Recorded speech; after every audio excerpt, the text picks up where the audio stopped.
Hi everyone and welcome back to the channel. I hope you all enjoyed my previous videos on health and safety. Today we'll be talking about stakeholder management, and this will be a 2, maybe 3-part series. Firstly, today we'll cover the basic principles of stakeholder management and the APM process that you'll find in their body of knowledge. So, what is stakeholder management? To answer this, we need to break the question down into 2 parts. What is a stakeholder and what does management of them entail? A stakeholder is anyone that has a vested interest in the outcome of your project. Stakeholders can be the client, organisations, or individuals working in organisations that are working on the project. Also end users, the public, and so on. To give an example, if you're doing a fit out of a coffee shop, your stakeholders might be the client, the contractor, the shop management, the employees, the customers, and maybe if it's part of a shopping centre, maybe the shopping centre management. All of these parties have an interest in the outcome of the project, different though they may be. The client has a high level of interest, obviously, in the project's success to achieve their aims in the business case. The contractor wants to deliver well as it helps the reputation of their business grow and could lead to repeat work. The employees obviously want the store to be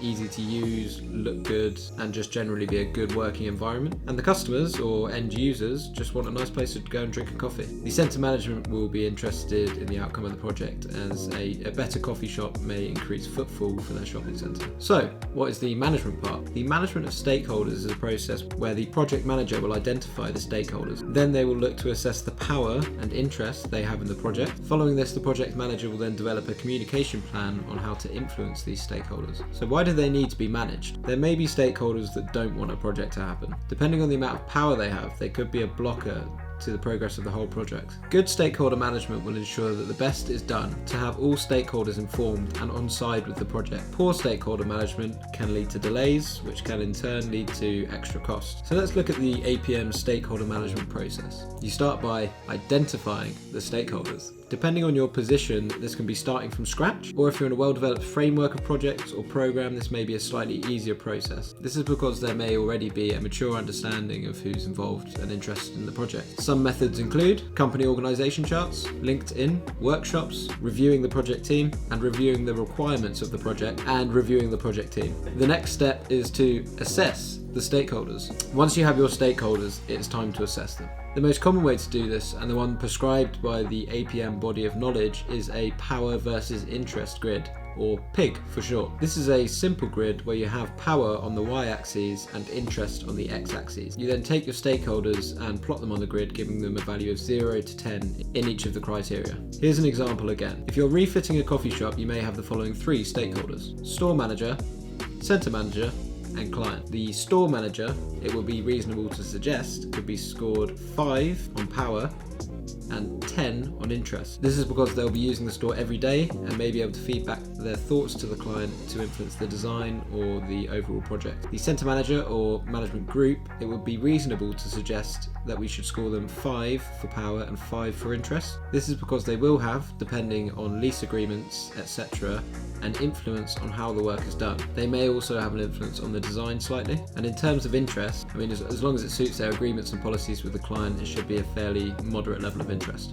They would like to see it succeed, but not paying huge attention to every part of the final product. Then the client, it's safe to assume that they have absolute power and can be scored 10 on this, as well as having probably the highest interest on the project, so a 9 or a 10 on interest as well. It's important to understand that this part of the process is a live assessment, and part of your plan will be trying to influence some of the stakeholders on this graph, trying to move their position.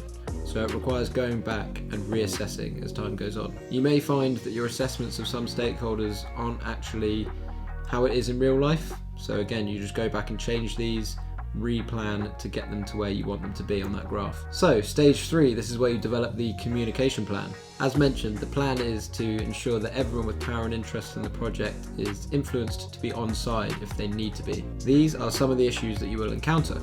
They may not want to be influenced. They may not want to exert power to help you or hinder you.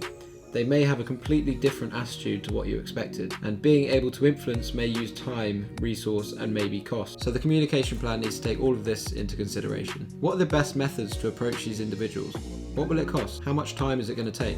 Etc. And the final step is to enact the plan. So you've done the planning and preparation, now it's time to act. It's important whilst enacting the plans to ensure that the method has worked. If it hasn't, you'll need to replan and reconsider many of the variables in the project. For example, will a stakeholder cause delay? When you replan, reassess the stakeholder on the grid during the second step. If this process isn't properly considered and undertaken, it could lead to the following: benefits not being fully realised, risks may not be identified, requirements of the projects are not fully developed, and you may miss a pressure group that may object to the project. So thanks, that's all for today. This is part 1 of my mini-series on stakeholder management, and in the next video we're going to cover the RICS principles of stakeholder management. I really look forward to any feedback you have, and if you think I've missed anything, please let me know down below in the comments section. So thanks for watching, consider giving this video a like if you enjoyed, and subscribing if you would like to see more.